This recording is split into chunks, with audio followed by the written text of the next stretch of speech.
Acte 19:5. Sur ces paroles, ils furent baptisés au nom du Seigneur Jésus. Chair et péché meurent.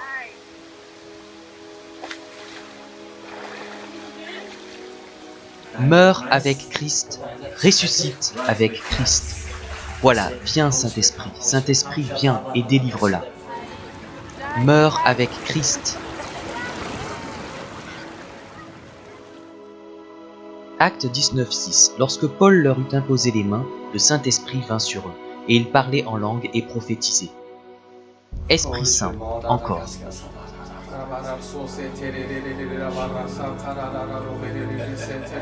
Viens avec ton Esprit Saint, remplis-moi. Les mots commençaient à venir. Merci Seigneur.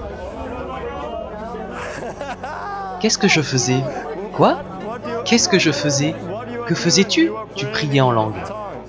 Acte 3, 6 à 7. Alors Pierre lui dit: au nom de Jésus-Christ de Nazareth, lève-toi et marche. Et immédiatement, ses pieds et ses chevilles devinrent fermes.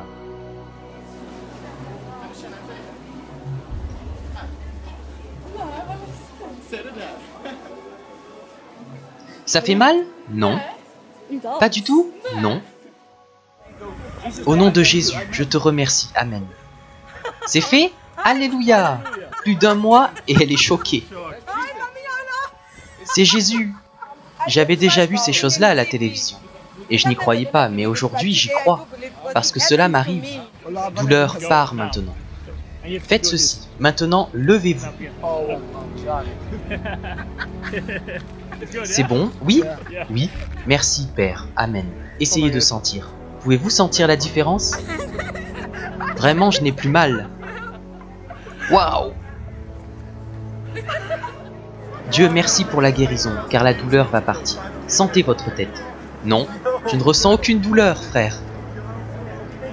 Maintenant, la douleur est partie. Oui, la douleur est partie. Nous, l'Église d'aujourd'hui, assistons à une nouvelle réforme. Une réforme où nous revenons à ce que nous lisons dans les Actes.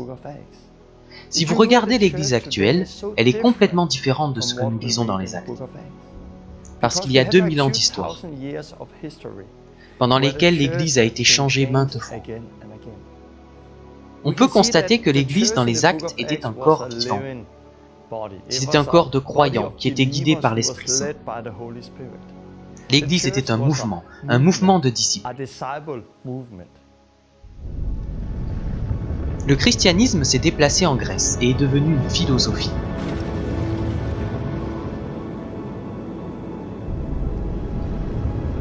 Il est arrivé en Italie et est devenu une institution.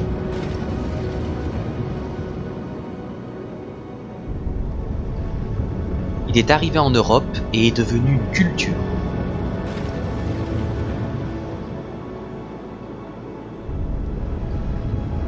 Il est arrivé en Amérique et est devenu un commerce. Si vous prenez un corps et en faites un commerce, n'est-ce pas de la prostitution? Et c'est ce que nous avons fait avec l'Église. Nous avons prostitué l'Église du Christ, le corps du Christ. Pour cette raison, nous avons besoin de voir une réforme. Nous allons beaucoup plus profond, au sujet des doctrines, au sujet de l'esprit, et aussi à propos de tout le système de l'Église. Pourquoi faisons-nous l'Église de cette façon? Il est temps de revenir à ce que nous lisons dans les livres des Actes. Dieu nous ramène au commencement.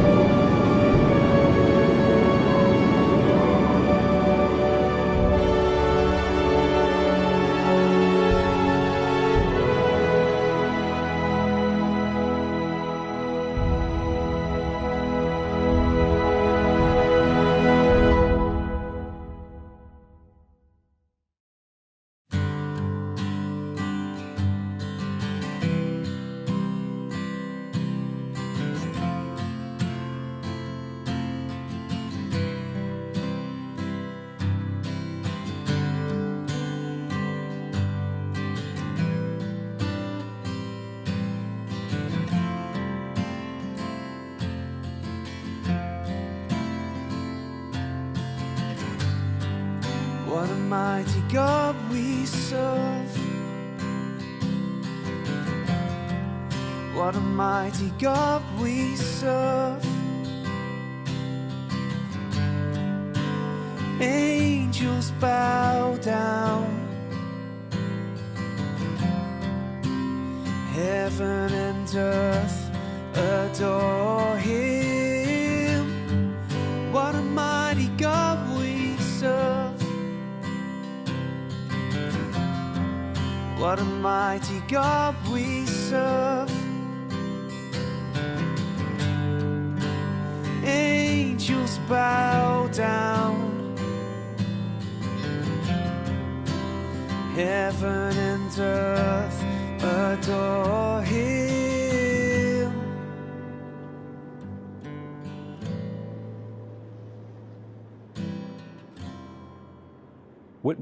Ce qui fait du livre des Actes un livre unique dans la Bible, c'est que le livre des Actes est le seul livre dans toute la Bible et parmi toutes les Écritures qui nous montre comment, concrètement, aller faire des disciples.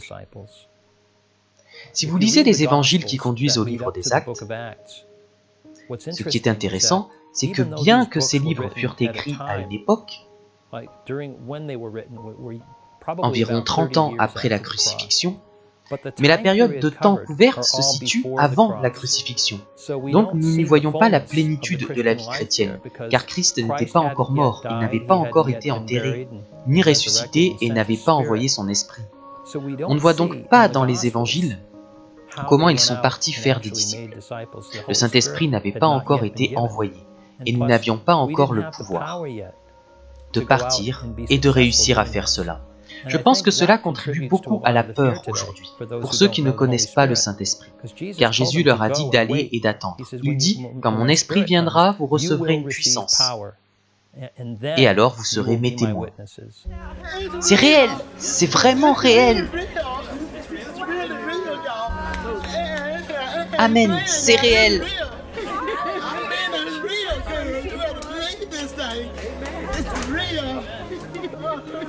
Alléluia, elle vient d'être guérie.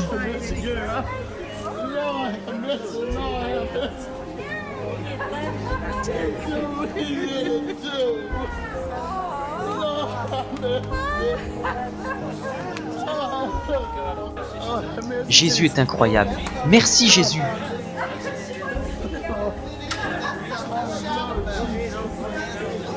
Regardez ça, elle marche.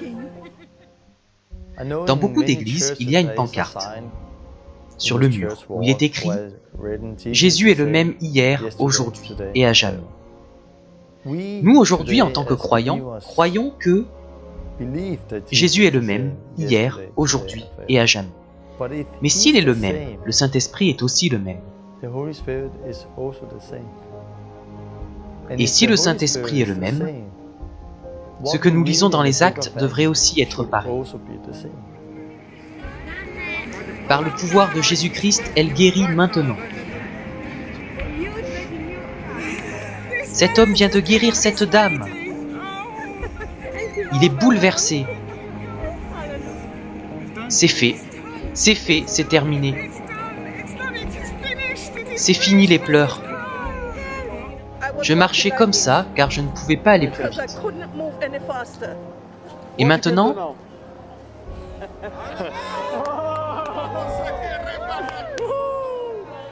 ma sœur, fais comme ça. Je ne pouvais pas faire cela. Et ceci non plus. J'aurais crié en faisant cela. Toute gloire à son nom. Dans les Actes, nous voyons les premiers chrétiens, les tout premiers disciples du Christ. Ils vivaient ce mode de vie de disciples. Ils touchaient les gens dans leurs maisons, dans les rues. Ils les rencontraient là où ils étaient. Et l'évangile explosait, se répandait dans le monde entier. Des milliers de personnes sont venues à la foi en Jésus-Christ, furent baptisées et reçurent le Saint-Esprit. Mais dans l'histoire de l'Église, on voit que le christianisme a été institutionnalisé et devint une religion d'État. Cette hiérarchie, cette institution nous a suivis durant la Réforme, où Luther, Calvin et Zwingli arrivèrent. Ils essayaient de réformer l'Église, de nous ramener au véritable évangile, au livre des Actes. Mais ils ont échoué. Nous avions toujours le bâtiment, nous avions toujours les prêtres, nous avions toujours les réunions dans des bâtiments spéciaux, à des dates précises, avec la hiérarchie, et les gens essayaient d'apporter des offrandes à l'église pour gagner la faveur de Dieu. Luther ne réussit pas à ramener l'église à ce que nous lisons dans les Actes. La Bible est le livre de vie, et elle ne devient pas le livre de vie en l'étudiant. Elle devient le livre de vie en la vivant. J'ordonne à la douleur de la main de partir, au nom de Jésus. Essayez à nouveau. C'est parti. Qu'est-ce que c'est? Au nom de Jésus, maintenant. Amen. Vérifiez. C'est parti. Amen. Pars maintenant, au nom de Jésus. Essaye encore. Os, je vous ordonne de vous réparer au nom de Jésus. Essayez.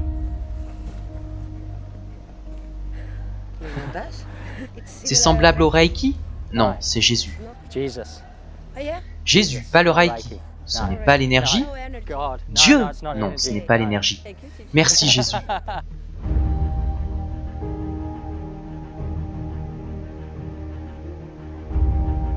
Que pensez-vous de ce qui s'est passé? C'est cool. C'est plutôt cool.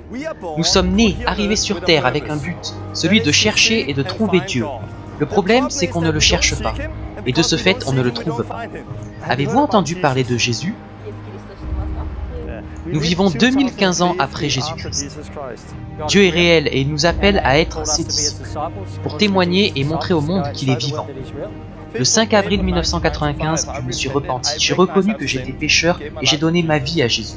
Une lumière est entrée dans mon corps, je suis tombé et j'ai rencontré Dieu. Quand vous devenez chrétien né de nouveau, l'Esprit de Dieu vient et vit en vous, et vous ferez les œuvres que Jésus a faites. La Bible nous dit de pratiquer la parole, et pas seulement l'écouter. Si on l'écoute sans agir, alors on se trompe nous-mêmes. Nous sommes comme l'homme qui regarde dans un miroir, mais qui, dès qu'il s'éloigne, a oublié ce qu'il a vu. D'un dimanche à l'autre, il y a des millions de chrétiens qui vont à l'église et écoutent la parole de Dieu. Mais dès qu'ils s'en vont, ils ont oublié ce qu'ils ont entendu.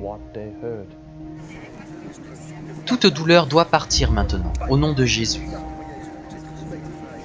De la tête aux pieds.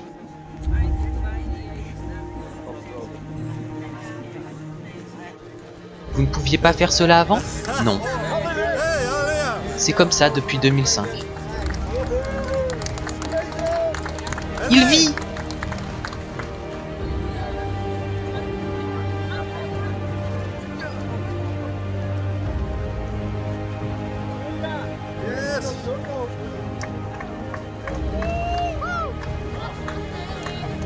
Depuis quand n'avez-vous pas marché? Depuis 10 ans. C'est super, non? J'étais très petit quand il marchait. Pardon? J'étais très petit quand nous marchions ensemble. Il aura bientôt 13 ans. Donc à l'époque, il avait 3 ans?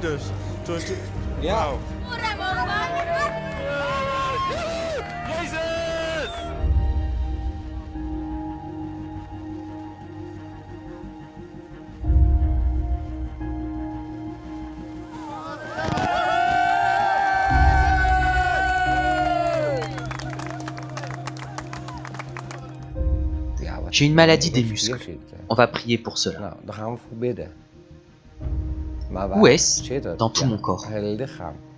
Alors ils ont commencé à prier. 4 ou 5 personnes ont prié pour moi. J'ai senti mon dos craquer, puis j'ai pu me lever et marcher.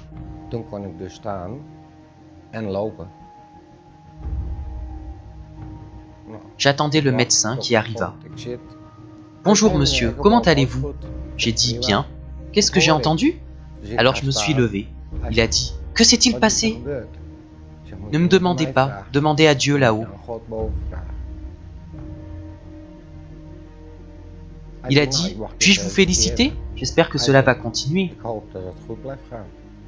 Nous sommes maintenant en octobre. Et c'est arrivé le 8 juin. Cela fait à peu près 4 mois maintenant. Oui, 4 mois, et ça va vraiment bien.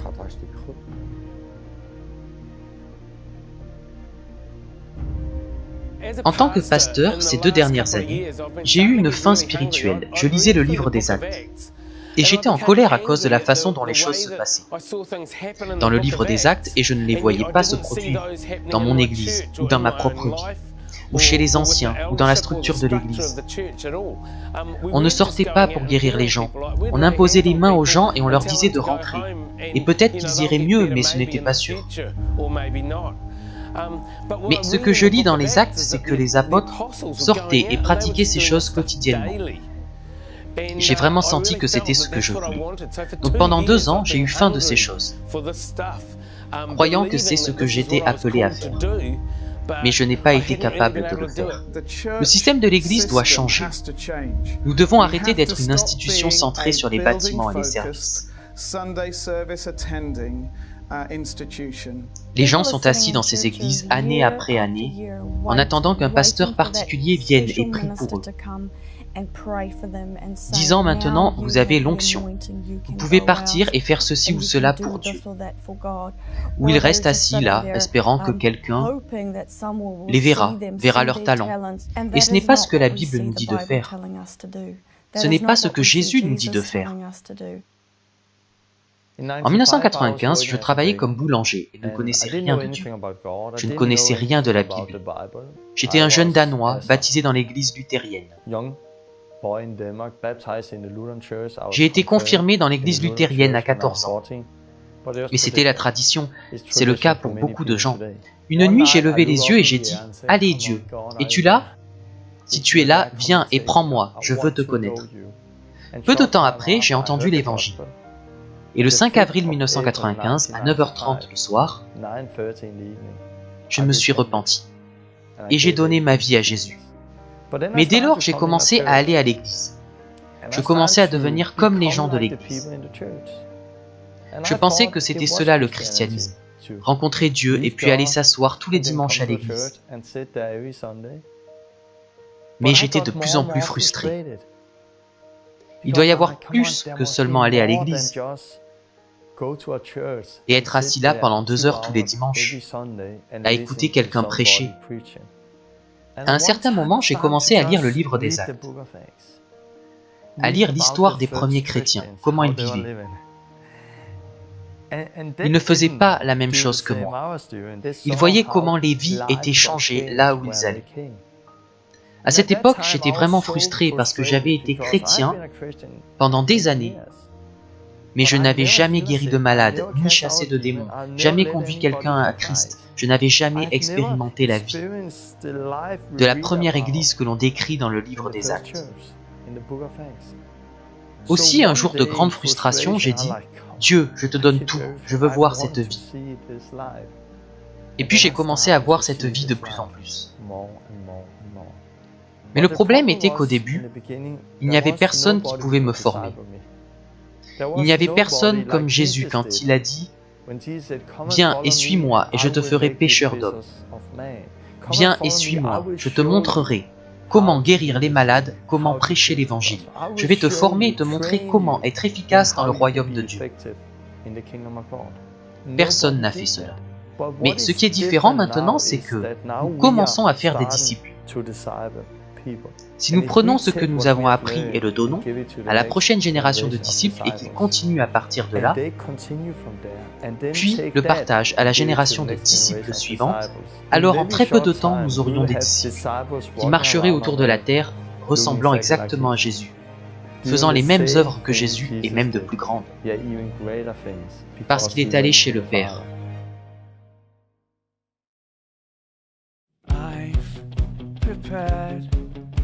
Best for you. Yes, I have prepared a place of rest. I've prepared the best for you. Yes, I have prepared a place of rest. And in that place, life in abundance in that promised land. Maintenant, nous allons écouter un de nos amis, en suédois.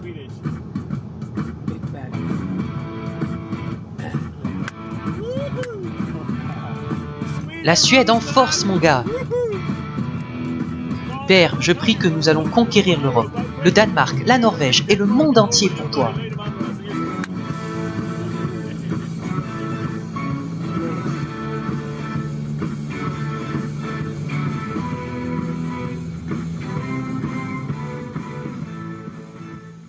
Je suis devenu chrétien il y a 11 ans. Je suis arrivé dans l'église d'État de Suède, avec un antécédent totalement non chrétien. Après un certain temps, nous avons déménagé avec ma femme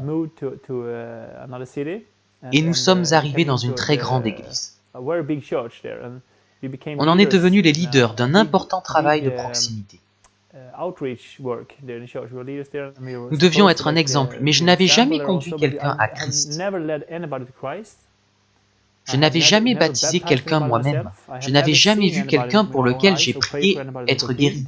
J'en suis arrivé au point où une nuit, nous étions sortis dîner et un homme est venu me demander « Hé, je vois ce que vous faites, je veux devenir chrétien.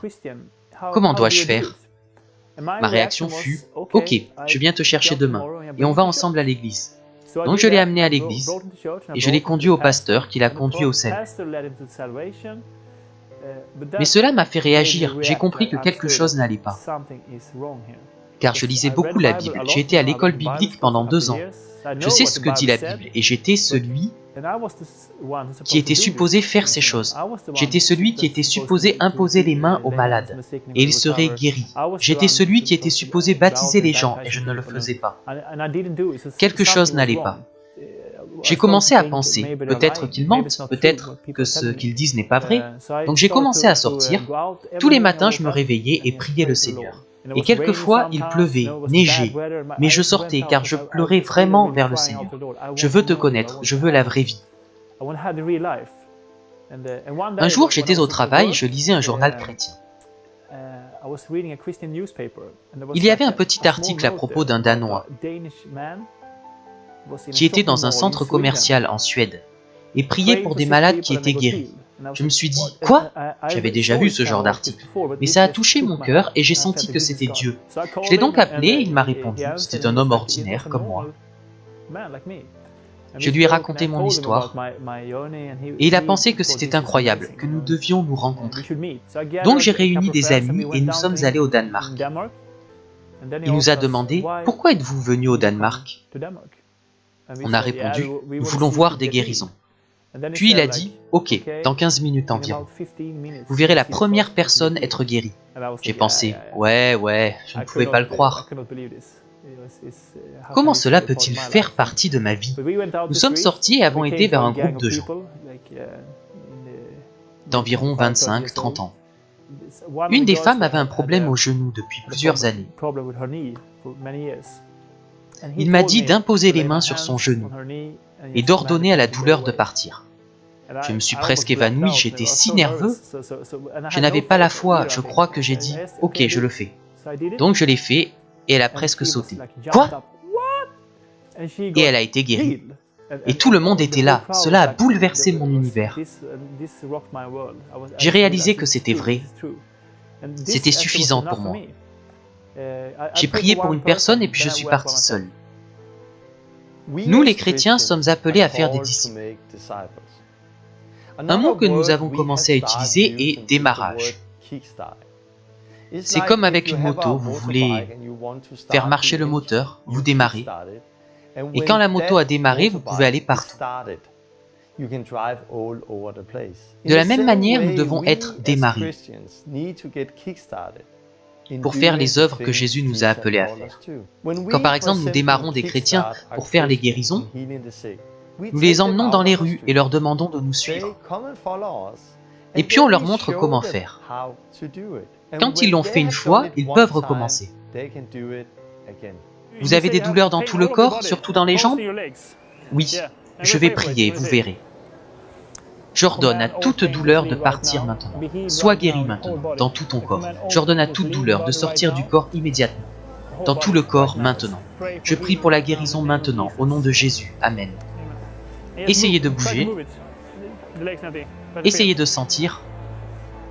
Je me sens bien. Ça va mieux, oui? Mais sentez-vous la douleur maintenant? Non, c'est parti. Les gens sont surpris. J'ordonne à ce dos d'être complètement restauré immédiatement. Penchez-vous comme ça, essayez de le sentir. Relevez-vous. C'est vrai, c'est parti. Vraiment? Quoi? Je le jure, je n'invente rien. Vous pouvez sentir que c'est parti. Oh oui, oh mon Dieu. Cela se développe dans le monde entier. Ces dernières années, nous avons vu des centaines de milliers de gens être guéris par des croyants ordinaires qui ont été démarrés et ont commencé à aller guérir les malades. Ces personnes commencent maintenant à en conduire d'autres à Christ. Ainsi, les dernières années, nous avons vu des milliers de personnes venir à Christ. Et c'est vraiment puissant.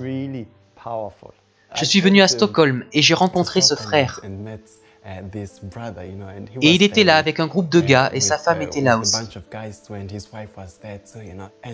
Puis nous sommes sortis. Il a d'abord arrêté cette personne et il a placé ses mains sur elle et cette personne a été guérie. Et j'étais là. Waouh, incroyable! Cette personne a été guérie et je me disais, maintenant ce n'est plus sur YouTube. Je ne regarde plus cela sur YouTube. Maintenant c'est devant moi. C'était incroyable de voir la réaction de cette personne touchée par la guérison.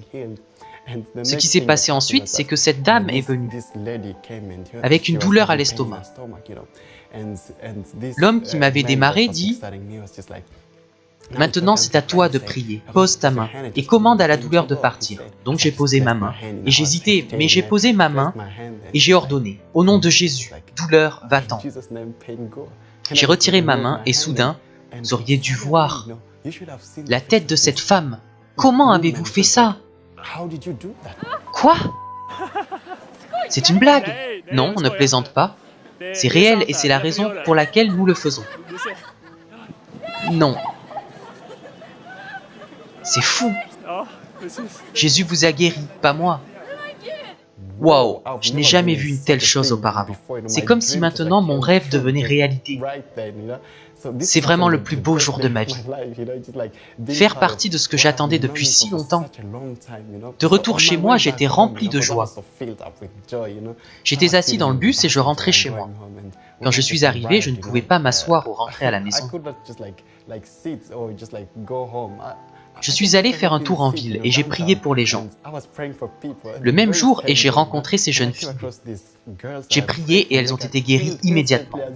C'était impressionnant. Ce n'est pas quelque chose qui est arrivé uniquement à Stockholm. Cela continue. Depuis ce moment-là, je suis sorti tous les jours. Tous les jours, j'étais dans les rues et j'ai vu des milliers de personnes guéries.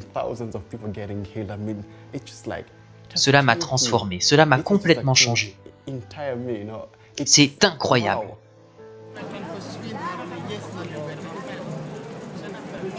Bougez votre jambe. Je ne sens rien. Cela a disparu? Je ne le sens plus. Non. Je ne sens plus rien. Plus rien. N'est-ce pas étrange? Si. C'est Jésus qui vous a guéri.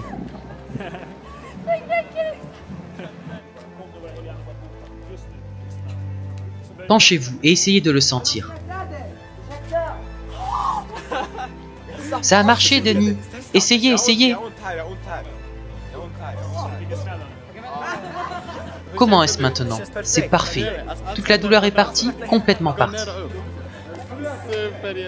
Je le jure sur Dieu. Merci Jésus. Je ne m'attendais pas à voir cela. Je pensais que je l'avais souvent vu dans des vidéos, mais n'avais jamais été capable de le faire. Et je m'attendais totalement à ce que cela vienne de Dieu. C'est comme cela qu'il m'utilise, c'est ma raison d'être ici-bas. Nous avons prié pour une fille qui avait des problèmes de dos. Je pense qu'elle avait eu une opération. Douleur part maintenant. Dos en place immédiatement, au nom de Jésus. Sentez-vous quelque chose? Oh! Oh, il s'est passé quelque chose. Elle fut remplie de l'Esprit Saint et Dieu l'a rencontrée radicalement. Elle était en larmes. Elle tombait devant nous. Remplie là. Encore. Encore. Le Saint-Esprit est sur vous. Ouvrez la bouche.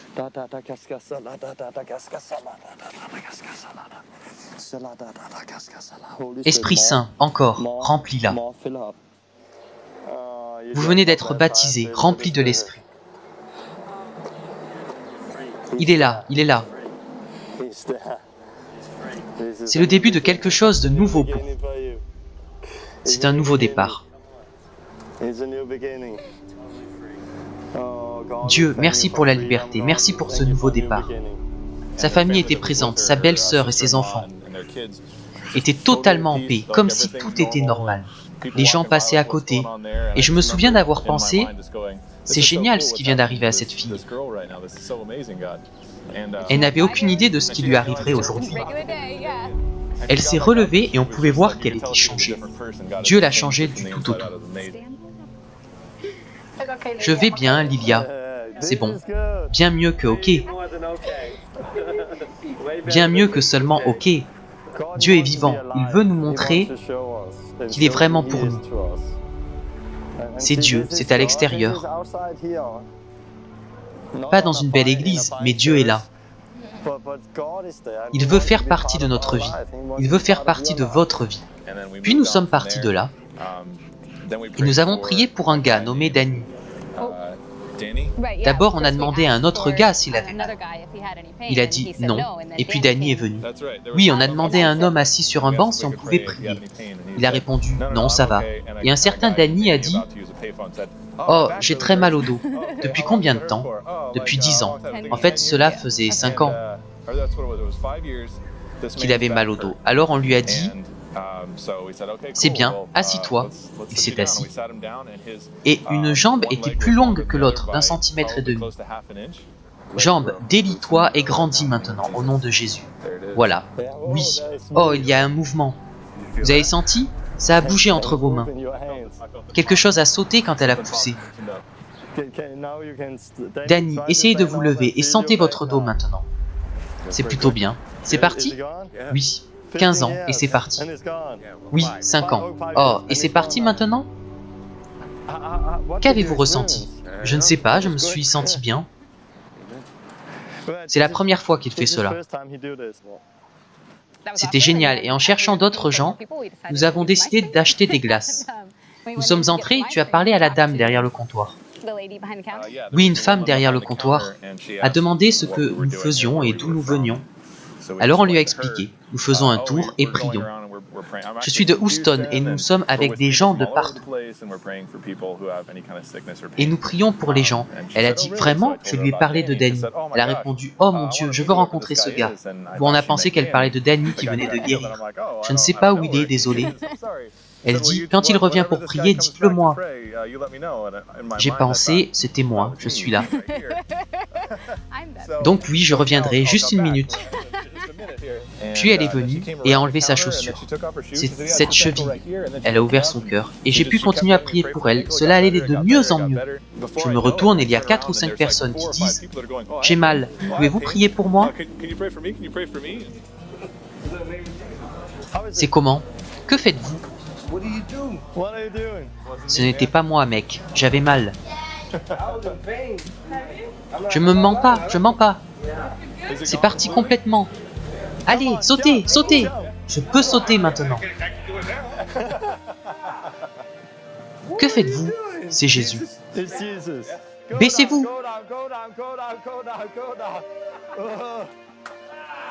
Quand avez-vous fait cela pour la dernière fois? Chez les militaires. Il y a 10 ans? Oui, il y a 10 ans. 10 ans sans pouvoir le faire? Non, non. Allez! Oui, je me sens bien. Asseyez-vous. Voyez si c'est comme d'habitude. Puis levez-vous. Si c'est Dieu, alors, je t'aime. Oui, c'est Dieu. Depuis 10 ans, vous ne pouviez pas faire ça. Non, je ne pouvais pas. J'avais mal. J'allais souvent chez le médecin. Mais Jésus est le plus grand médecin. Il est le plus grand, il est là. C'est vrai. Amen. Qu'est-ce qui ne va pas? Mon bras. Vous ne pouvez pas le lever plus haut? Depuis combien de temps? 6 semaines. Donc depuis 6 semaines, vous ne pouvez pas faire cela. Délie-toi maintenant, au nom de Jésus.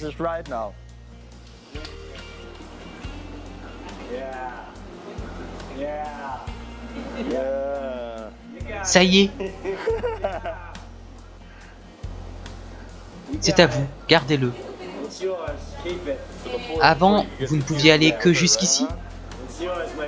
Ça bouge mieux, oui.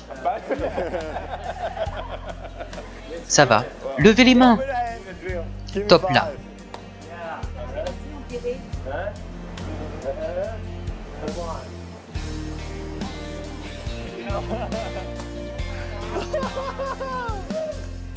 C'est bon?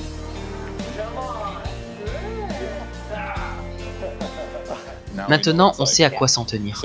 On repart à Houston en quête de jardins publics et magasins.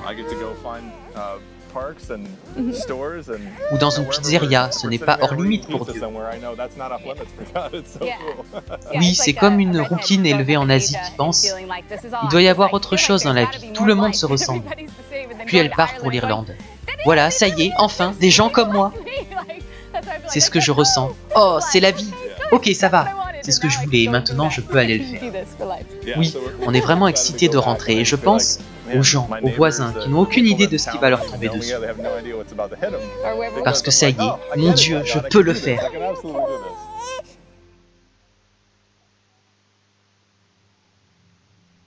Acte 2, 38. Pierre dit « Repentez-vous et que chacun de vous soit baptisé, au nom de Jésus-Christ, pour le pardon de vos péchés. Et vous recevrez le don du Saint-Esprit. » Nous vivons des temps passionnants en Europe, où l'on commence à voir des actions semblables au livre des Actes. On voit des gens sortir avec l'Évangile, avec la démonstration du royaume de Dieu. Et c'est souvent un message très clair de l'Évangile, à propos de se détourner du péché. Mais cela comprend également le baptême et être rempli du Saint-Esprit. Souvent, dans le fonctionnement de nos églises, ces choses sont séparées. Mais ce que l'on voit de plus en plus, c'est qu'ils se rejoignent, comme dans le livre des Actes. Donc il n'y a pas d'attente. Aussi, quand quelqu'un se repent et exprime sa foi en Jésus, on l'amène là où il y a une source d'eau. Cela peut être n'importe où, un lac, un réservoir d'eau de pluie, une baignoire, peu importe.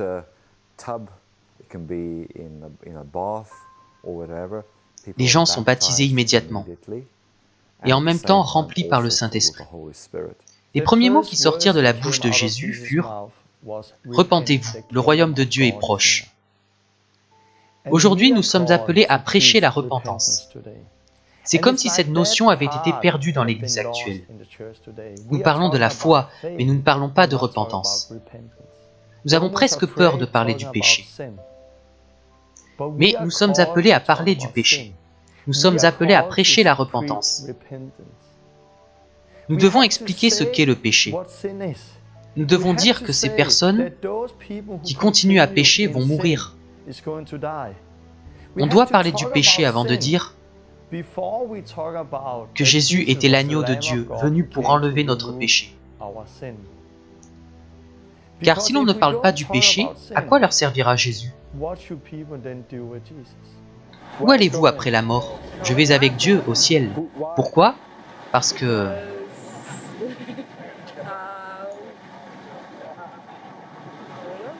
Êtes-vous une bonne personne? Oui. Avez-vous déjà menti? Oui. Avez-vous déjà volé? Téléchargé quelque chose sans payer? Oui. Avez-vous eu des relations sexuelles hors mariage? Cela fait partie des 10 commandements. Combien dois-je en énumérer? Cela dépend comment on se compare aux autres. Bien sûr, si on se compare aux gens qui nous entourent, on peut penser qu'on est bon. La question n'est pas est-ce qu'on est bon, mais est-on suffisamment bon? La Bible dit, si vous avez fait l'un des péchés, vous êtes coupable de les avoir fait tous. Ce n'est pas comme d'autres domaines, que ça va si on pèse les bonnes et les mauvaises actions. Ce n'est pas la même chose, on est coupable ou non coupable. Vous enfreignez la loi une seule fois et vous êtes coupable. Si l'on parle de Dieu, personne ne peut venir à Dieu au ciel avec ses bonnes actions. C'est impossible. J'ai toujours pensé que j'étais quelqu'un de bon, car, bien sûr, je me suis un peu trop battu, j'ai trop bu, j'ai fait certaines choses, mais cette personne-ci et celle-là sont bien pires que moi. Mon problème était que je me comparais aux autres, au lieu de me comparer à celui devant lequel je vais un jour comparaître. Je crois que nous devons retourner à ce que la Bible nous montre. Se repentir n'est pas tellement se sentir coupable de nos péchés, de ce que nous avons fait et d'avoir violé la parole de Dieu. Être désolé n'est pas le vrai repentir. Ça en fait partie, mais ce n'est pas tout. Regardons Pharaon dans l'Ancien Testament avec les Israélites en Égypte. Il était désolé, il proclamait « Oh, j'ai péché contre Dieu ». Il confessait son péché, mais ne s'en détournait pas. Ce ne sont pas des remords. Beaucoup de gens disent « Vous voyez, ils sont désolés ». Ils pleurent parce qu'ils ont des remords. Judas dans le Nouveau Testament avait des remords. Il avait tant de remords qu'il s'est suicidé. Mais il ne s'est pas détourné de son péché. Quand nous lisons la Bible, nous voyons que Dieu met en exergue la repentance, avec le pardon, plus que le pardon avec la foi en Jésus. Et en considérant cette dernière partie, on pense souvent que, avec la foi en Jésus, Dieu pardonne automatiquement nos péchés. Et quand vous lisez la Bible, vous découvrez que ce n'est pas le cas. Imaginons que nous jouions aux échecs ensemble. Je bouge et puis c'est votre tour. Je veux vous voir bouger. Mon tour, votre tour. Est-ce que j'ai le droit de faire ça? Bouger un pion ici et un là? Ai-je le droit de bouger 2 fois? Non. Pourquoi? Parce qu'il y a des règles. Et la règle est que vous bougez une fois, ensuite je bouge une fois. Quand on en vient à Dieu, vous avez péché. Vous avez fait quelque chose de mal. Et à cause de cela, vous êtes séparés de Dieu. Vous ne pouvez pas avoir de communion avec Dieu à cause du péché. Notre péché empêche que Dieu soit en communion avec nous. Dieu vous regarde et dit « Je ne veux pas vous punir, mais je suis saint et je dois le faire. Mais en même temps, je veux vous donner une chance d'être pardonné et d'avoir une relation avec moi. Aussi, j'envoie mon Fils Jésus mourir pour vous. C'est ainsi. Vous avez péché et enfreint les commandements de Dieu. C'est pourquoi nous vivons sans communion avec Dieu. Nous vivons notre vie séparée de Dieu. Dieu a regardé vers vous et dit « Je ne veux pas vous juger. Je veux vous pardonner, donc j'envoie mon Fils Jésus mourir pour vous. » À qui le tour maintenant? Votre tour. Dieu veut vous pardonner, il veut vous libérer, vous donner une vie nouvelle et guérir à travers vous. Il veut faire ces choses, mais il dit « Bouge, c'est ton tour !» Il attend que vous le fassiez. Mais dès que vous dites « Je me repens » et recevez ce pardon,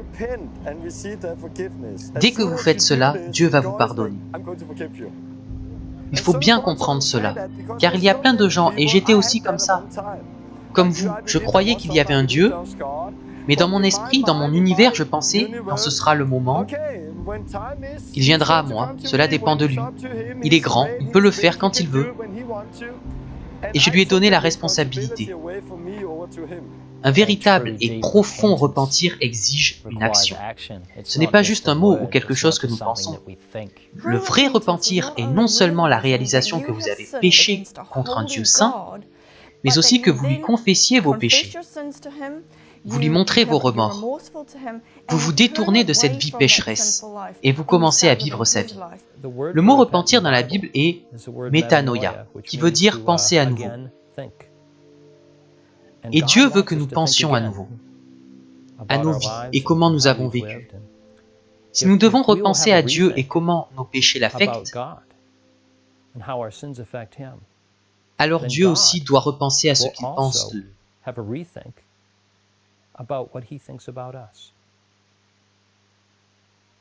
Acte 22:16. Et maintenant, que tardes-tu? Lève-toi, sois baptisé et lavé de tes péchés. Et si vous confessez votre péché et l'exposez à la lumière, vous expérimentez le pardon. Mais si vous le gardez dans votre cœur, chaque fois que vous ferez un pas vers la lumière, Satan va vous dire « Mais souviens-toi, souviens-toi ». Oui, il fait cela. Mais maintenant c'est purgé, vous l'avez confessé, vous me l'avez confié, vous l'avez exprimé. Soyez conduite par l'Esprit, peut-être devriez-vous le dire au monde entier. Je ne sais pas, mais il y a le pardon. Les gens doivent l'entendre, il y a de la liberté. Il y a tant de filles qui passent par là, tant de femmes. Elles ont fait exactement pareil, porté leurs péchés 30, 40, 50 ans. Ce n'est pas être libre. La liberté, c'est ce que vous ressentez maintenant. Je suis venu aujourd'hui, cherchant Dieu pour le don des langues.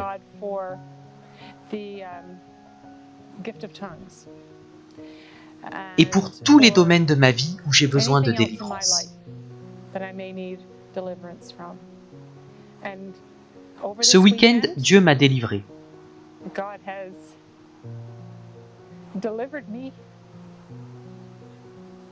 Et béni avec le don des langues. Et il m'a lavé par le baptême d'eau. J'ai vécu plus de 30 ans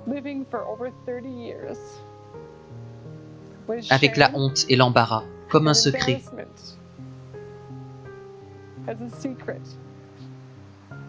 Quand j'avais 20 ans, j'ai avorté. Et chaque jour, depuis ce jour, le diable a eu son joug sur moi.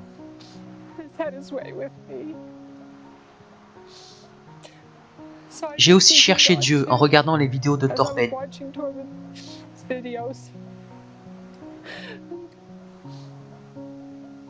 Disant à Dieu que je n'en pouvais plus, plaidant, demandant, voulant savoir s'il pouvait me pardonner. Et puis le fait est qu'il m'a conduit ici ce week-end.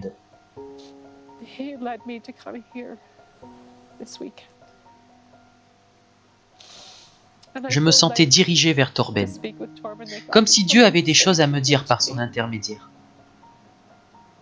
J'ai reçu de Dieu l'opportunité d'être libéré.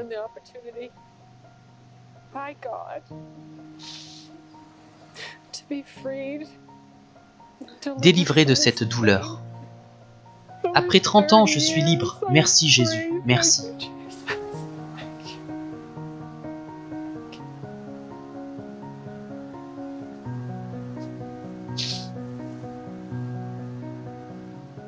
Soyez libres.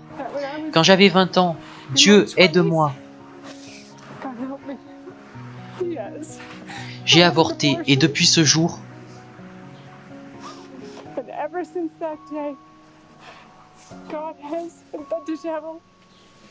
Dieu a essayé de me dire que tout va bien, mais le diable avait une plus grande emprise sur ma vie. Il restait accroché à moi. Je m'en souviens comme si c'était hier, et je ressens la même douleur. C'est un nouveau départ. Êtes-vous prête à être baptisée en Jésus-Christ pour vous laver de vos péchés? Oui.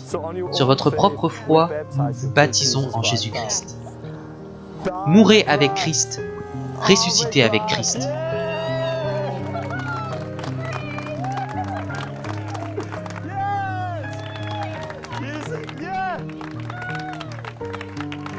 Venez, nous allons prier pour vous. Dieu, merci pour Élisabeth. Dieu, merci pour ta liberté. Et quand elle a confessé, une autre femme est venue confesser le même péché. Et soudain, son témoignage apportait déjà la vie et le pardon à quelqu'un d'autre. Cette femme-là a été baptisée dans l'eau et a vécu cette libération. Plus tard, nous étions réunis avec 80 personnes, où elle expliqua comment elle avait pu faire cela. Que l'avortement est un péché, mais que Jésus lui avait pardonné ses péchés. Quand elle a confessé et partagé son témoignage à une réunion de 80 personnes, 12 femmes sont venues la voir après, pour confesser la même chose. C'est là que l'on voit le pouvoir de la confession des péchés, le pouvoir du baptême d'eau et ce qu'est l'Évangile.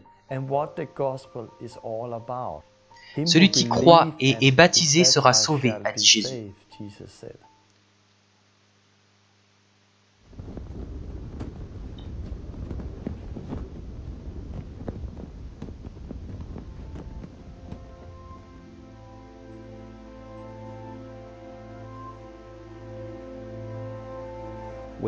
Ce qui est vraiment intéressant avec le baptême d'eau, c'est...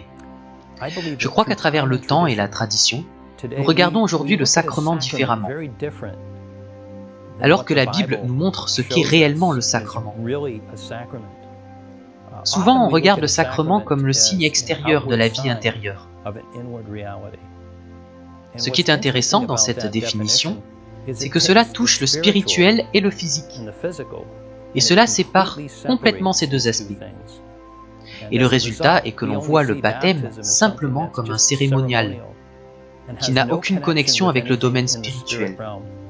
En d'autres termes, c'est juste une confirmation de quelque chose qui s'est déjà produit dans l'esprit. Mais le baptême est très différent de cela. Ce que nous avons découvert, c'est que le baptême n'est pas quelque chose qui est juste sacramentel, comme le signe extérieur d'une réalité intérieure. Nous constatons que quand on va dans cette eau, l'Esprit de Dieu touche cela. Et quand le physique et le spirituel se connectent dans l'eau du baptême, Dieu fait quelque chose de miraculeux. Ce qui est intéressant, c'est que l'eau du baptême contient deux aspects. C'est à la fois un bain et un enterrement. On prend un bain car on a été souillé. Alors qu'est-ce que cela veut dire? Cela veut dire que la personne qui est baptisée a besoin de reconnaître ses péchés devant Dieu. Et dans ce sens, le baptême et le repentir vont main dans la main. C'est un retournement et revenir à la foi. L'exigence pour le baptême, ce que Dieu veut nous apporter, c'est le repentir et la foi en Jésus-Christ. Une personne arrive en état de mort avec ses péchés. Ce qui se passe, c'est que l'on prend cette personne, qui vient avec ses péchés, apporter la preuve de son repentir, et on la baptise. Donc quand cette personne ressort, elle est entièrement neuve et propre. Je dis souvent aux gens que le baptême d'eau n'est pas seulement un début propre, c'est une toute nouvelle vie propre à commencer.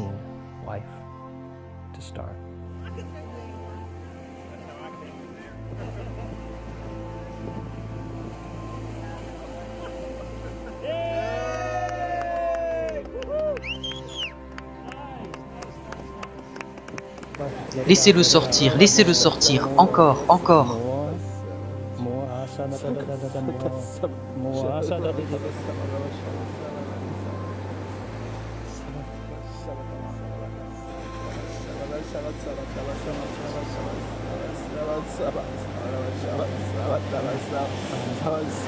Gloire à Dieu.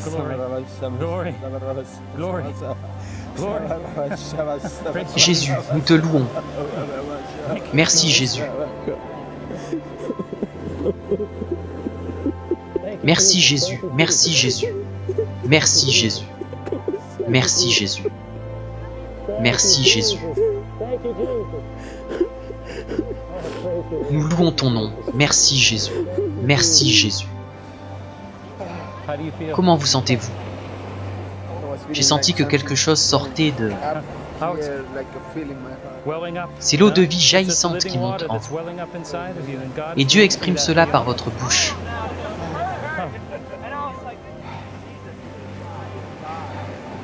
Claudio, vous êtes un homme tout neuf. Amen. Vous vous sentez bien? Oui. C'est juste le début, Claudio. C'est juste le début, oui. Dieu vous a donné ce don. Il y aura des moments où vous ne saurez pas pourquoi prier. Maintenant, vous pouvez partir avec la foi et prier. Ce qui est formidable avec les langues, c'est que je peux me concentrer sur d'autres choses en priant. Car mon esprit ne prie pas. Je laisse juste mes lèvres bouger par la foi et l'esprit intercède à travers nous. Dieu vient de vous utiliser. L'esprit est venu et a intercédé à travers vous. C'est magnifique. Amen. Merci mon Dieu. Dieu n'est-il pas bon? Oui, il est bon, il l'est vraiment.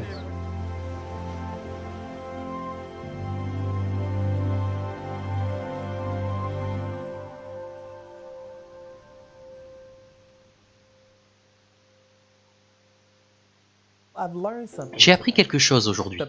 Le pouvoir du baptême d'eau au nom de Jésus. Ce n'est plus un symbole comme la plupart des églises peuvent le croire, comme je le croyais moi-même, car c'est tout ce que je connaissais. Je pensais que c'était juste comme une étape, avec une aspersion ou autre, mais c'est tellement puissant quand on comprend vraiment de quoi il s'agit. C'est la mort, l'enterrement du vieil homme. L'ancienne nature est partie et un homme nouveau se lève. Comme je l'ai appris aujourd'hui, croyez-vous que Jésus est votre Seigneur et Sauveur? Oui, je le crois. Eh bien, le vieil homme descend, vous mourrez, et l'homme nouveau se lève. Et dès qu'il est sorti de l'eau, il a dit que quelque chose l'avait quitté. Un grand poids l'a quitté et n'avait plus d'emprise sur sa vie. Et immédiatement, il a reçu le baptême de l'Esprit Saint. Et ce frère était si brisé qu'il sanglotait. Il se tenait la poitrine, c'était si beau à voir. C'était si précieux de voir ce que Dieu faisait dans sa vie. Et tout ce qu'il pouvait faire, c'était de pleurer dans la présence de Dieu. Et pour moi, voir ce que Dieu... Il a conduit, je suppose, 3 ou 4 heures pour venir ici, car c'est ce qu'il voulait. Et cette chose qu'il attaquait tout le temps n'avait plus aucun pouvoir sur lui, et il est libre, totalement libre. Je suis très reconnaissant, car j'ai appris que quelque chose se passe à travers le baptême d'eau. Quelque chose se passe durant le repentir. Il y a quelque chose dans le baptême du Saint-Esprit. Ces 3 éléments sont nécessaires. Et cela a réellement changé ma vie. Et je prêcherai ce message jusqu'à ma mort, car je l'ai vécu et que c'était une des plus puissantes démonstrations de l'amour de Dieu que je n'ai jamais vue.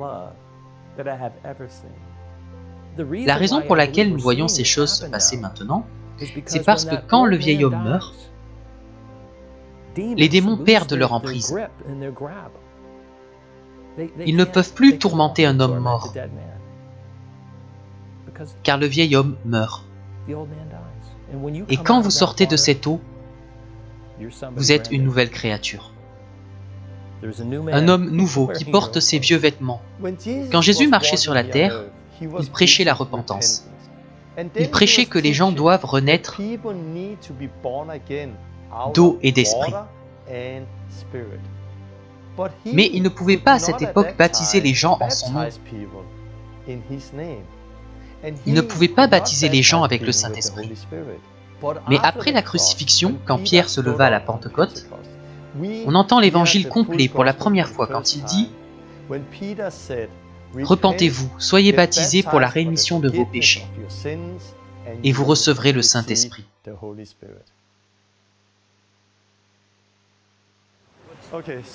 Agenouillez-vous et dites « Je te baptise au nom de Jésus-Christ » et assurez-vous qu'il aille sous l'eau. Mourez avec Christ, ressuscitez avec Christ. Liberté, liberté, sors, sors. Liberté, liberté, sors, pars. Esprit, je t'ordonne de partir. Maintenant, sors. Pars, au nom de Jésus, j'ordonne à cet esprit de partir. Quitte-le maintenant. Dehors, dehors, pars. Au nom de Jésus, j'ordonne à tous les démons, partez, maintenant. Partez, immédiatement, sortez. J'ordonne à ce démon, pars, pars, immédiatement. Démon, va-t'en, j'ordonne à tous les démons de le quitter maintenant. Mensonge, pars, sors, encore, encore, lâche-le. Je te l'ordonne, démon, au nom de Jésus-Christ, sors. Sors, encore, va-t'en.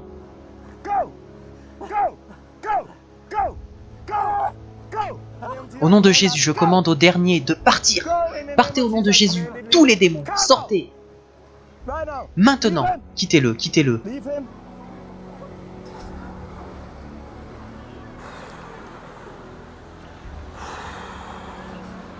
Saint-Esprit, remplis-le, plus, liberté, liberté.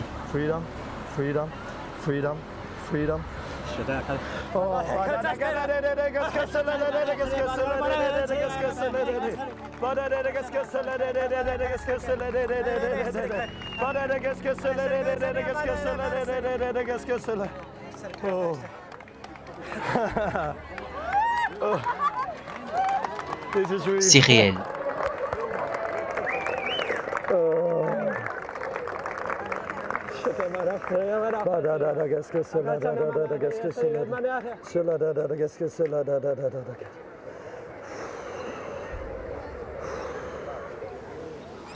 Merci.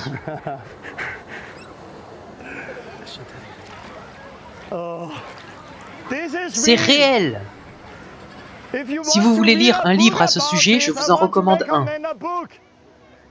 Peut-être en avez-vous entendu parler, ce livre, c'est la Bible. C'est ce qu'on lit dans la Bible.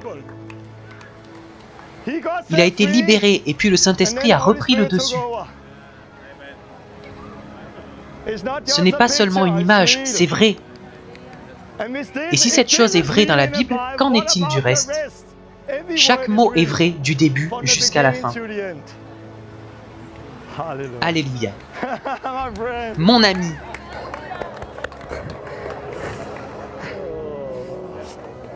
Je me souviens encore d'avoir serré les poings et je me souviens être tombé dans l'eau. Et puis je criais vraiment fort. Et alors,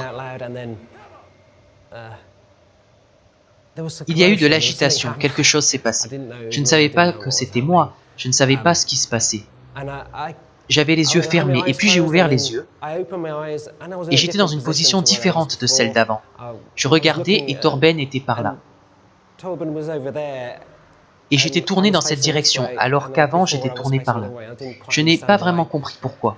Puis il y a eu encore de l'agitation. La dernière chose dont je me souvienne, c'est Torben disant « Démon, sortez ». Puis ce fut paisible, cela s'est calmé. C'était calme et silencieux. Je me souviens avoir levé les yeux et il y avait plein de gens, avec des caméras. Beaucoup de gens me regardaient et j'étais un peu sous le choc. Comme si je sortais d'une opération et tout le monde était là. Pour ce qui est de l'expliquer, à travers ma vie et mes expériences, il n'y a rien qui soit comparable à cela. Mais la meilleure comparaison que j'ai, c'est comme d'avoir eu une extraction de dents. Je savais qu'il y avait quelque chose là-dedans, lors de l'agitation, qui n'avait pas le droit d'être là. Maintenant, c'est comme si cette dent était partie. Il n'y a plus rien, c'est extrait, parti. Et c'est comme s'il y avait une nouvelle gencive. Quand on vous enlève une dent, vous voulez toucher avec votre langue. Vous passez votre langue là où la dent est partie, pour sentir, et c'était comme ça. Il y avait quelque chose de nouveau et de jeune, là où cette dent existait. Je suis heureux, je suis libre. Merci Jésus-Christ. Dès que les gens sont baptisés, je commence à prier pour la délivrance, car ils sont morts avec Christ et ressuscités avec Christ. Donc Satan doit les quitter. Et c'est vraiment très impressionnant de voir une délivrance en tant que partie du baptême. C'était si impressionnant que beaucoup de gens sont venus voir. Et soudain, il y avait une multitude, 150, 200 personnes regardaient. Après sa délivrance, il a reçu le baptême du Saint-Esprit et s'est mis à parler en langue. C'était très fort. Ensuite, nous devions baptiser le reste de sa famille, son fils, sa fille et sa femme. Quand ils sont allés dans l'eau, prêts à être baptisés, Dieu a fait quelque chose d'incroyable. Nous lisons dans les évangiles que Jésus fut baptisé dans la rivière du Jourdain. On peut lire que le ciel s'est ouvert et que le Saint-Esprit est descendu sous la forme d'une colombe. Lorraine et moi, on s'est dit,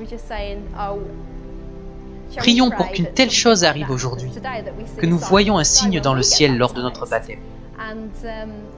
Donc au moment du baptême, j'étais dans l'eau en attendant d'être baptisé. Et j'ai entendu des gens dire « Regardez là-haut !» Je me suis retourné et j'ai vu « Réel » écrit dans le ciel. C'est comme si ma prière avait été exaucée, au moment où je devais être baptisé. Merci Jésus. Tout le monde pointait le ciel et disait « Regardez là-haut !» Et dans le ciel, un avion venait juste de passer, écrivant dans le ciel « Réel ». Au même moment, je priais pour son mari, qui a été délivré, et je venais de dire « C'est réel, ce n'est pas une image. Si c'est réel, tout ce qu'on lit dans la Bible est vrai. » Et soudain, nous avons vu dans le ciel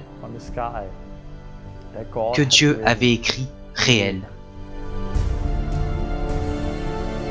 Réel.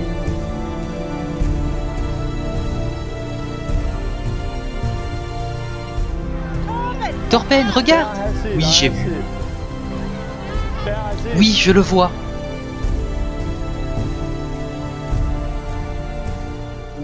Après cela, nous avons commencé à prêcher l'évangile. Et beaucoup de gens se repentirent et furent sauvés ce jour. Au lieu de baptiser 8 personnes comme prévu, nous en avons baptisé plus de 30. Car les gens qui ont vu ce qui s'est passé ont vu les gens être délivrés de démons, ont vu comment ils ont reçu le Saint-Esprit. Ils se sont aussi repentis de leurs péchés. Ils ont été baptisés et ont fait la même expérience. Le monde démoniaque est réel, c'est très réel. Je l'ai aperçu dans des églises, quand des évangélistes ou des soi-disant hommes de Dieu venaient. Des gens qui marchent avec l'autorité, qui prient pour les gens et ils manifestent. Mais je n'avais jamais vu cela arriver par mes propres mains. La première vraie expérience que j'ai eue, est probablement la plus importante, et quand nous avons baptisé quelqu'un pour la première fois à la maison. Cette personne était impliquée dans le New Age, le Reiki, la lecture du tarot, les cristaux, beaucoup de choses du New Age. Nous l'avons baptisé, et si nous nous étions arrêtés là, comme à un événement d'église courant, nous aurions souri, lui aurions donné un certificat et pris une tasse de café. Mais nous avons continué à prier pour elle. Et après 2 minutes, les démons ont commencé à se manifester. Les uns après les autres, nous les avons chassés.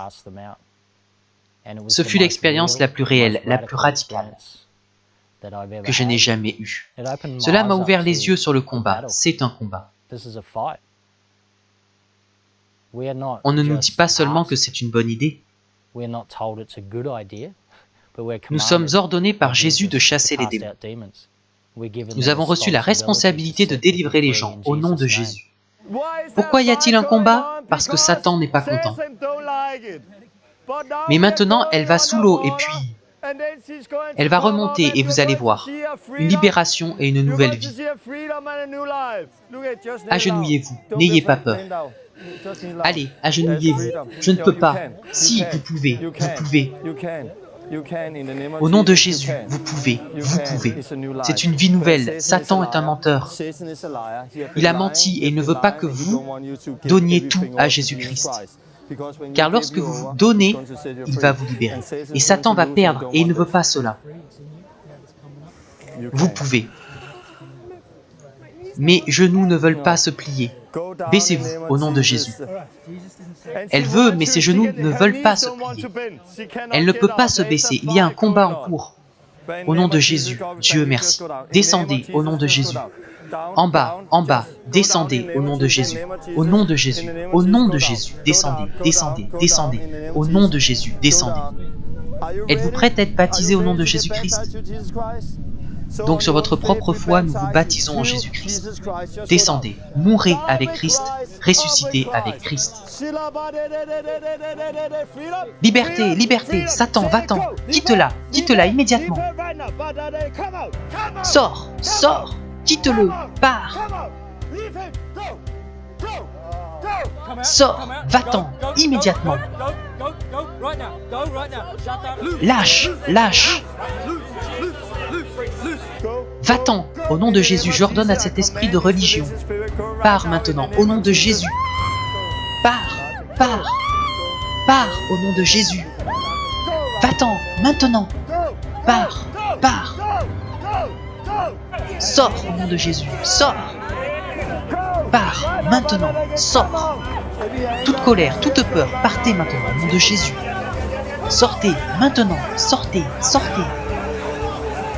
Sortez maintenant. Je vous ordonne, partez, partez immédiatement. Liberté, maintenant, lâchez. J'ordonne à ce démon, pars. J'ordonne à ce démon de partir. Sors, sors, maintenant. Pars au nom de Jésus. Pars maintenant au nom de Jésus. Sors immédiatement.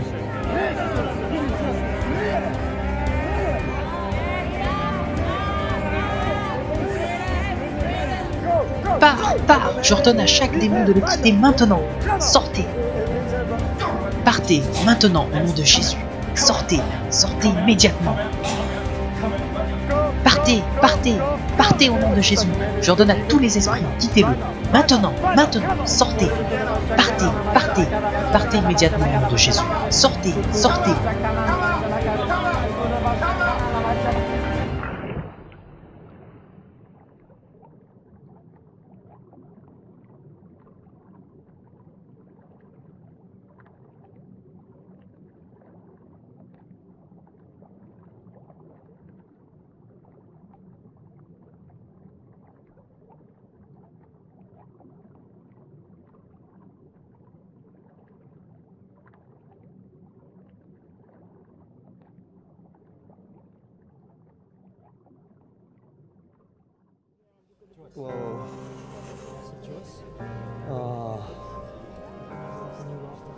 Alléluia.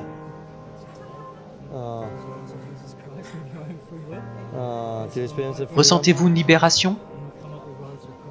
Vous êtes libre.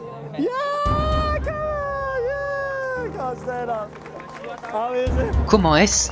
C'est super, merci.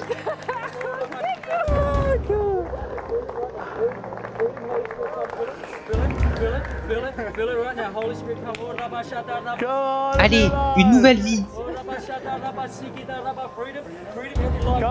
Allez, vous voyez? J'aime ça.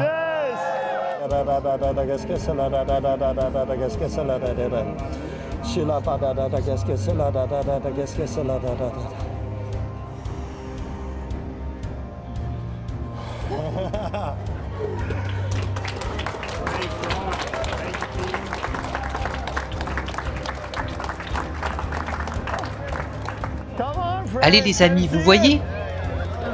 C'est le pouvoir du baptême. Repentez-vous de vos péchés envers Jésus-Christ. C'est un combat, mais Satan a perdu. Jésus est vivant. Une vie nouvelle, une vie nouvelle.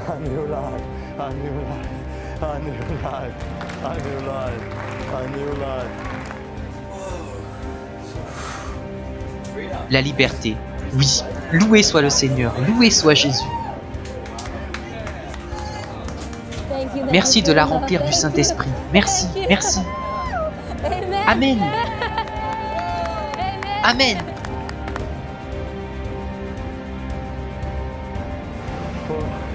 Vous avez reçu le Saint-Esprit? Oui.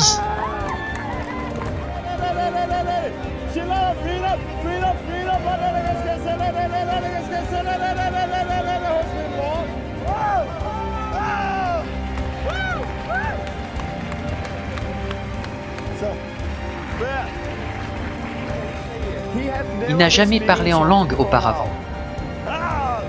C'est puissant. On a vu tellement de personnes délivrées du péché par le baptême. On a vu des schizophrènes être délivrés de démons par le baptême. On a vu des gens avec des troubles de l'alimentation être délivrés par le baptême. On a vu des malades être guéris par le baptême. On a vu beaucoup de gens qui n'arrivaient pas à recevoir le baptême du Saint-Esprit. Mais lorsqu'ils ont été baptisés dans l'eau, le Saint-Esprit est venu sur eux et ils ont commencé à parler en langue. C'est réel, je vous le dis. Je ne sais pas comment l'expliquer, mais l'Esprit de Dieu est venu. Et j'ai réellement été baptisé dans l'Esprit. Je parlais en langue. Acte 1:8. Mais vous recevrez une puissance, le Saint-Esprit survenant sur vous. Et vous serez mes témoins jusqu'aux extrémités de la terre. Je vais prier et vous allez m'aider. Comment vous appelez-vous? Cathy. Cathy a de l'anxiété et veut aussi être baptisée avec le Saint-Esprit. On vient de se rencontrer et je lui ai parlé du baptême du Saint-Esprit. Dieu, je crois en toi. Je crois en toi, Jésus. Je me repens. Et je te demande de me libérer de toute anxiété. Viens avec ton Esprit Saint. Remplis-moi. Baptise-moi. Maintenant. Au nom de Jésus. La Bible est claire. Il y a toujours un signe quand les gens reçoivent le baptême du Saint-Esprit. Dans Actes chapitre 8, on lit l'histoire de Philippe. Comment il vint en Samarie et prêcha l'évangile. Les gens recevaient le message et ils se repentaient. Et ils étaient baptisés dans l'eau en Jésus-Christ. Mais à cette époque, ils n'avaient pas reçu le Saint-Esprit. Donc quand les apôtres sont arrivés, ils ont vu qu'ils n'avaient pas reçu le baptême du Saint-Esprit. Ils imposèrent donc les mains sur eux et ils reçurent le baptême du Saint-Esprit. Vous ne lisez pas ce qui s'est passé, mais vous savez qu'il y avait un signe. Pourquoi? Car un certain Simon a vu comment le Saint-Esprit était donné par les mains des apôtres. Quand il a vu ça, il a voulu le même pouvoir, pour que les gens sur qui il imposerait les mains puissent aussi recevoir le Saint-Esprit. On va parler en langue. Quand je dis « maintenant », dites les premiers mots et laissez-les sortir. Maintenant.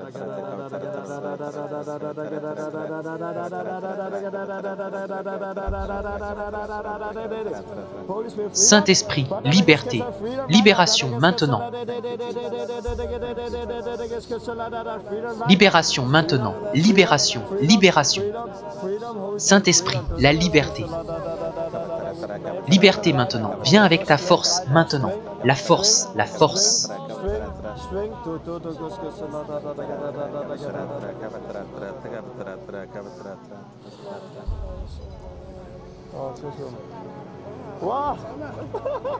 Oui, c'est cool, n'est-ce pas? Je l'ai reçu hier. Il a été baptisé avec l'Esprit Saint hier, et vous aujourd'hui. Je n'ai jamais parlé en langue auparavant. Comment? C'est venu comme ça? Oui. C'était comment? C'était génial, c'est extraordinaire. Essayez d'imaginer cela ici au milieu de la rue. C'est génial, merci. Merci beaucoup. Maintenant, allez en parler à d'autres. J'ai toujours senti qu'il y avait deux camps. Si vous allez dans un camp, ils ne parlent que des miracles. Pour moi, cela n'avait aucun sens. Pour la simple raison que si Jésus voulait seulement nous aider avec les miracles et guérir mon corps physique, et que c'était tout ce qu'il voulait faire, alors cela contredirait tout l'aspect de Dieu promettant de donner un jour aux croyants un corps nouveau. Mais en même temps, si je vais dans l'autre camp et dis « les miracles ne sont pas pour aujourd'hui, juste la parole de Dieu », alors cela contredit les Écritures, car elles disent que le Verbe viendra avec la puissance, et le confirmera avec la puissance. Alors où est le juste milieu? Le juste milieu se trouve dans la parole de Dieu, là où il y a un équilibre des deux. On veut que la parole de Dieu rejoigne la puissance de Dieu, et que cela apporte une transformation dans la vie des gens, que les gens soient vraiment convaincus par le Saint-Esprit, qu'ils vivent une vie nouvelle et se repentent de leurs péchés, non seulement les confessant, mais en les abandonnant, qu'ils reçoivent la puissance de Dieu, soient baptisés d'eau, parlent en langue et agissent quotidiennement avec la puissance de Dieu en eux, c'est-à-dire dans son temple. Pendant des années, je n'ai pas pris la religion au sérieux. Et puis je m'en suis complètement éloigné. Et enfin, il y a eu cette fin d'y revenir. Et quand j'y suis revenu, j'ai réalisé qu'il y avait des domaines de ma vie qui étaient fermés par l'incrédulité. Cela ne se passe pas aujourd'hui, c'était seulement à l'époque de Jésus. Ou c'est uniquement pour quelques-uns. Quand je lis la Bible, c'est écrit « Ces signes suivront ceux qui croient ». Je me dis « Je suis un croyant, pourquoi cela ne m'arrive pas ?» Nous avons besoin de l'émulation réciproque de la foi. Si j'ai une équipe et que nous faisons tous la même chose, cela encourage ma foi. Idem avec vous maintenant. Aujourd'hui, vous avez le don des langues. Si vous n'utilisez pas ce don, devinez ce qui va se passer. Il va disparaître. Que va-t-il se passer si vous avez ceci et que vous ne lisez pas la Bible? Vous allez tout gâcher. Cultivez-le, faites-en votre mode de vie. Mettez Dieu au centre de votre vie et faites la même chose à vos amis. Pensez à quelqu'un que vous connaissez. Appelle-lui et dites ce qui s'est passé. Partagez votre témoignage et priez pour eux. Croyez que lorsque vous imposez la main pour prier, je parle avec confiance, devinez depuis combien de temps je fais cela. Depuis hier, aujourd'hui. C'est le premier jour que je guéris les gens. Je prie pour la guérison aujourd'hui. Pensez à tout ce qu'on a appris d'inutile à l'Église, dont on n'a jamais rien pu faire. Et maintenant, avec le pouvoir de Dieu en nous, vous pouvez le faire maintenant. Trouvez quelqu'un, priez pour lui et vous aurez une guérison. C'est le pouvoir de Jésus-Christ, il est extraordinaire. Rassemblez-vous et voyez ce qui se passe. Vous verrez ce que Dieu va faire. N'est-ce pas génial? Oui. Qui veut commencer? Qui a un problème? Non, non, vraiment. Vous avez des ampoules maintenant? Ok. Vous avez mal à la cheville? Non, au pied. J'ai des ampoules partout. Ok. Sois guéri au nom de Jésus. Comment vous sentez-vous? Bougez la jambe. Oh mon Dieu! Non, je ne sens rien. Vraiment? Sur une échelle de 1 à 10. Seulement 2. Ok, prions à nouveau. Os, alignez-vous. Soyez guéris au nom de Jésus. Je ne sens rien. C'est fou. C'est fou! Jésus n'est-il pas incroyable? Il est incroyable, n'est-ce pas? Je l'aime. Merci beaucoup. Êtes-vous sûr? Vous ne me dites pas ça pour me faire plaisir. Non, je suis honnête. Je peux marcher. Super, marchez et montrez-moi. Allez! Plus de douleur? Fabuleux. Loué soit Jésus, louez-le. Qui est le suivant? J'ai des douleurs articulaires au genou. Le droit? Oui. Depuis quand? Cela a commencé au milieu de l'année et ça va, ça vient. Comment est la douleur maintenant? Pouvez-vous sentir une douleur quand j'appuie dessus? Ok, prions. Articulation des genoux, soyez guéris au nom de Jésus. Bougez-le et voyez comment vous vous sentez. Bougez-le. C'est un peu drôle. C'était là il y a 2 secondes et maintenant je n'ai plus mal. Pas du tout? Totalement? Pas du tout, j'appuie dessus. Si j'appuie dessus, normalement je le sens. C'est complètement parti? Oui. Gloire à Dieu pour cela. Vous savez comment cette guérison est arrivée? Par le pouvoir de Jésus. C'est Jésus qui le fait, pas moi. Je ne suis pas quelqu'un de spécial, juste un messager. Quelqu'un d'autre a quelque chose d'autre? Allez! Je viens de me rétablir d'une entorse. Et cela me fait encore mal de temps en temps. Cela fait mal maintenant? Un petit peu. Bougez un peu et sentez quel genre de douleur vous avez. Oui, j'ai mal. Ok. Cheville, soyez guéris au nom de Jésus.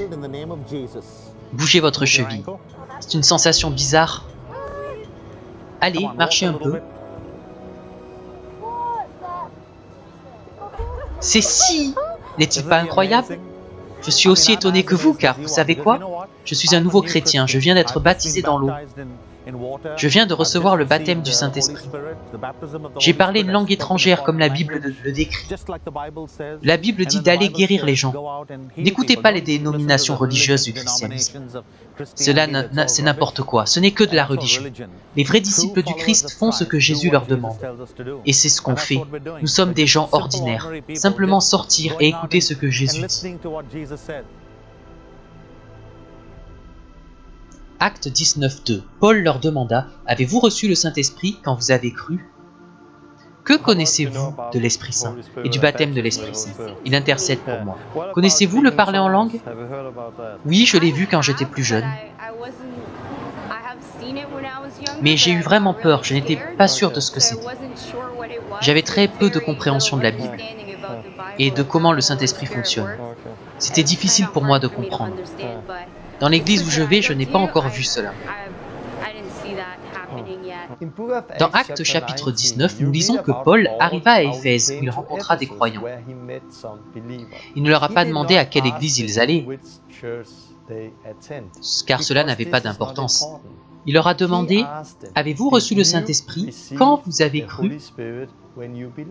Ces croyants n'avaient pas encore été baptisés dans l'eau au nom de Jésus-Christ et n'avaient pas encore reçu le Saint-Esprit.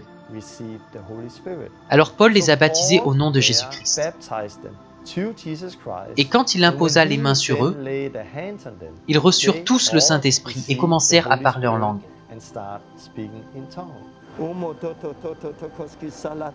Liberté, encore.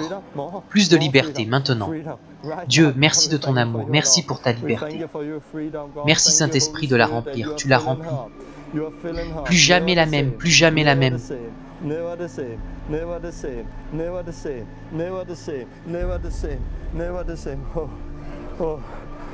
Comment allez-vous?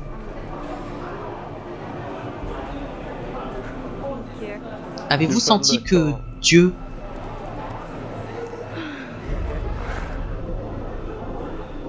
Vous n'avez jamais vécu cela? Je ne serai plus jamais la même.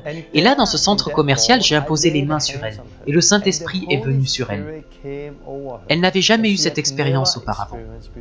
Elle a tellement été touchée par le Saint-Esprit que nous avons décidé de sortir pour parler et prier un peu plus. Dehors, lorsque je priais pour elle, un démon commençait à se manifester. J'ordonne à cet esprit, pars maintenant. Je l'ordonne, quitte-la immédiatement. C'est la libération, c'est la libération. Sors, va-t'en. Libération, maintenant. Pars, j'ordonne à cet esprit, pars, pars, immédiatement, pars. Quitte-la, maintenant, quitte-la. Au début, je ne savais pas exactement ce pourquoi je priais. Mais Dieu me l'a révélé. Il m'a montré un péché qu'elle avait fait durant sa vie. Quand je lui ai dit ça, elle éclata en sanglots et dit « Comment pouviez-vous savoir? Est-ce que Dieu peut me pardonner ?» Là, près de ce centre commercial, cette jeune fille a rencontré Dieu. C'était si fort qu'à un certain moment, 3 gardes sont arrivés en courant et elle a dit « Allez-vous-en, je veux parler avec eux, je veux parler avec eux. » Et ce jour-là, cette fille a rencontré Dieu.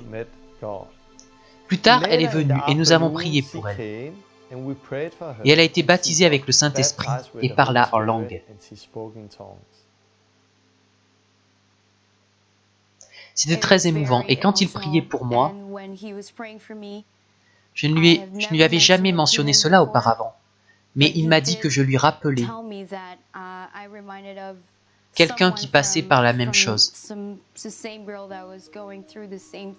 C'est à ce moment que j'ai compris que Dieu, ce jour-là, voulait me dire qu'il m'avait pardonné.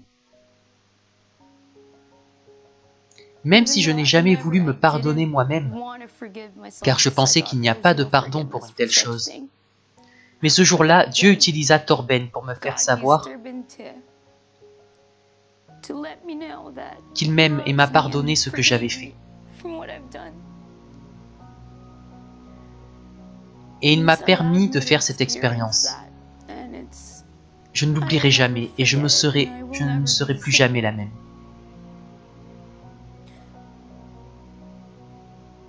Pouvez-vous nous parler d'hier et de ce qui s'est passé aujourd'hui? Oui.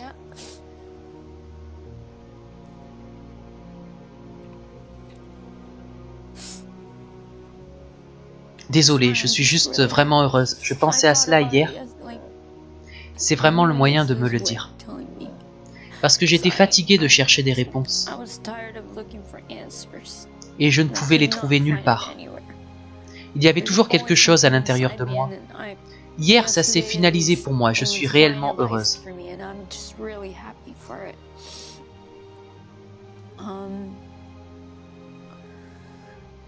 Donc aujourd'hui, j'ai été baptisée.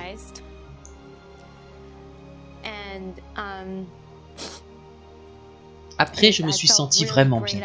C'est une chose que j'avais pensé faire auparavant. Mais je pensais qu'il y avait d'abord des choses que je devrais faire. Avant de faire cela, je devrais parler à un pasteur, aller à quelques séminaires, quelque chose comme ça. Donc, selon votre foi, nous te baptisons en Jésus-Christ. Meurs avec Christ, ressuscite avec Christ.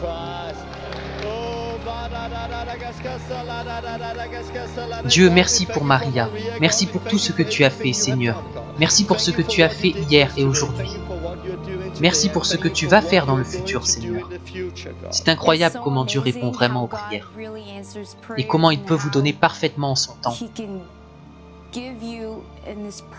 les choses que vous avez besoin d'apprendre et les choses que vous avez besoin de savoir à propos de son amour. En fait, je priais la nuit précédant ma rencontre avec Torben. Je priais sur l'autoroute en conduisant. Je priais pour avoir ce désir dans mon cœur.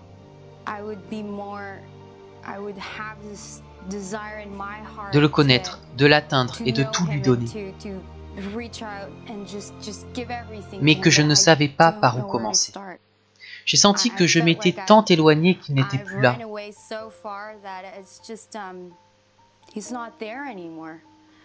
Mais hier, il a répondu à ma prière. Et il m'a fait réaliser qu'il avait toujours été là.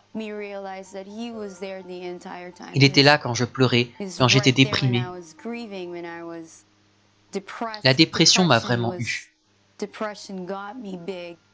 Mais je suis toujours là et je suis la représentation de son amour.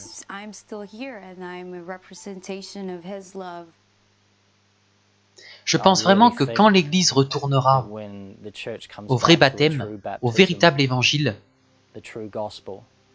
repentez-vous, tournez-vous vers Christ, soyez baptisés pour la rémission de vos péchés, mourrez avec Christ, ressuscitez avec Christ et soyez remplis du Saint-Esprit.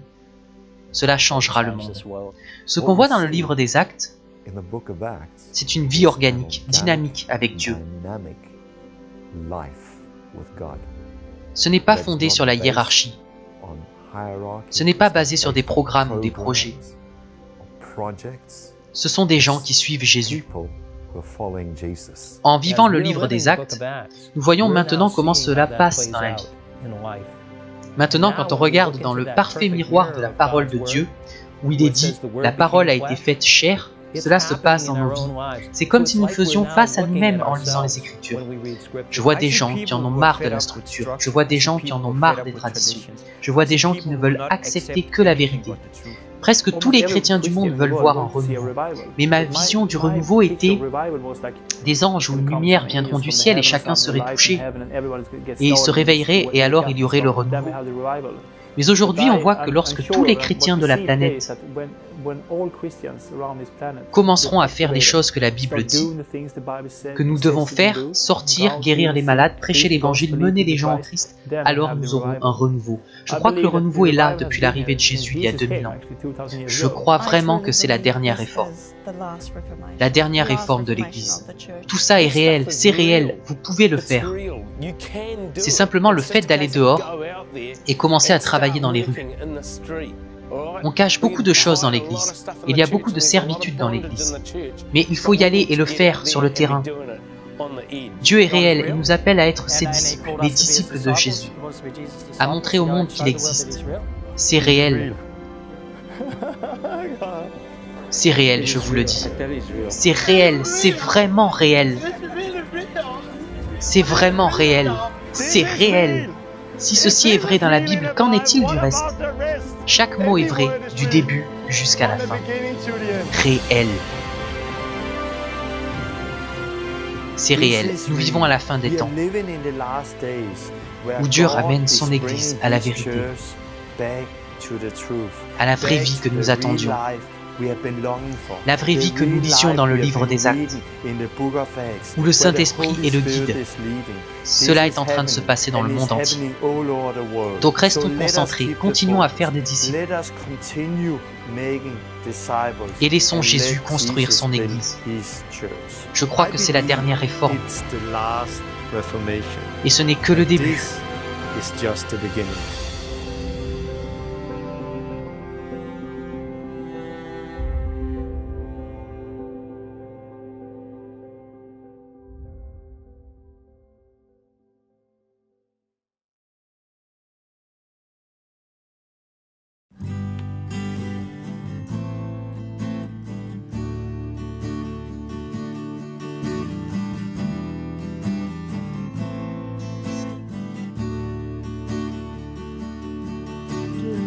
Rappelez-vous la parole que je vous ai dite.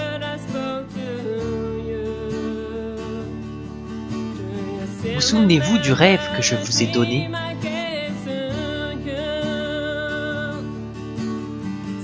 Le temps passe et le calendrier se remplit. Mais une chose est nécessaire, passez du temps avec moi. Réveille-toi, mon peuple.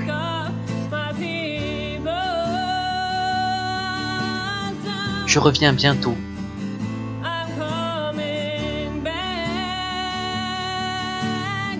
Une chose est nécessaire. Passez du temps avec moi. Je vous guide. Si vous voulez être mes disciples, vous devez vous renier et abandonner vos rêves.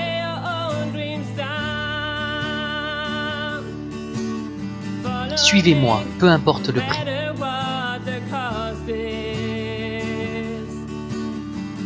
Et vous aurez la vie éternelle.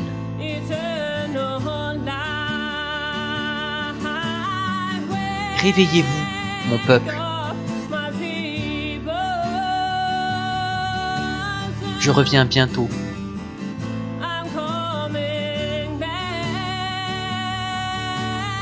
Une chose est nécessaire.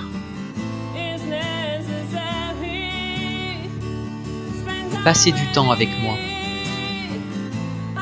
Je vous guide. Avez-vous du temps pour moi? Pour rechercher mon royaume. Pour chercher ma face. Je veux vous parler. Je veux vous guider pas à pas. Je vous appelle. Allez-vous me suivre qu'importe le prix? Je vous appelle, je vous appelle.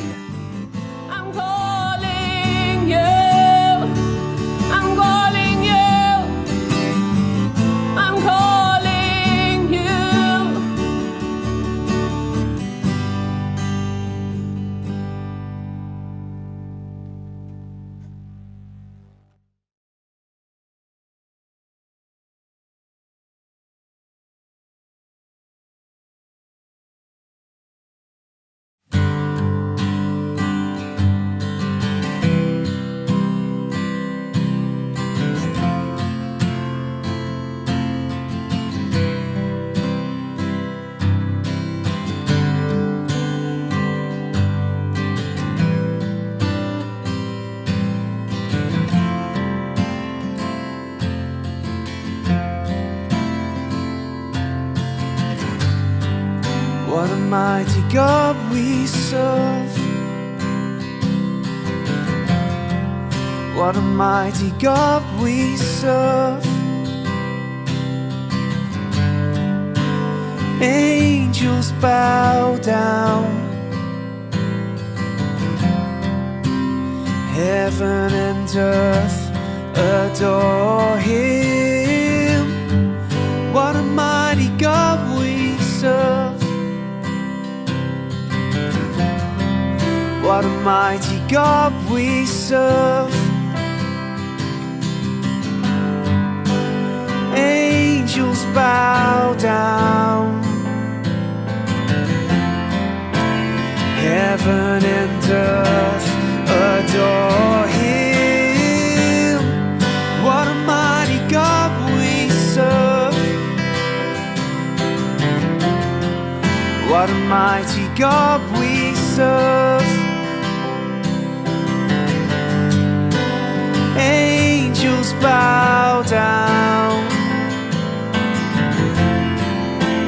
Heaven and earth adore Him. What a mighty God we serve. What a mighty God we serve. Angels bow down. Heaven and earth adore Him.